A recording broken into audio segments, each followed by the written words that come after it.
আমি বুঝতে পেরেছি, এইখানে একটা আর ওইখানে একটা। আর 2 টোনটা আমি এইখানে লাগাতে চাই। 2 টোনটা মানে ওইটা 2 টোন মানে ওটা তো এই ওয়ালপুল, এটা তো ওয়ালপুলটা 2 টোন, 2 টোন, আর এটা 1.5 টোন। জানি আমি এত বড় বলটার জন্য কম হয়ে যাচ্ছে। দেখি আসো একবার দাদা।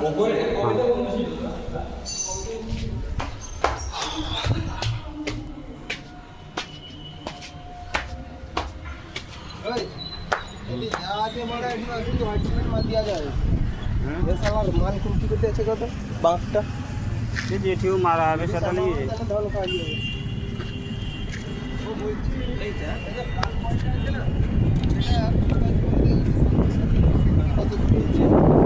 এইরকম জায়গায় আছে, এইরকম জায়গায় এখান থেকে এই আমসেটটার ওপর বসবে না, না পাইপ খুলবে না, পাতলা না, পাইপ কুলাবে পাতলা বসানো হয় বিল্ডিং হবে। এবারে তাহলে ভেড়া বানতে হবে তাহলে। নিচে বেড কানেকশন করতে আমি ওটি দাঁড়িয়ে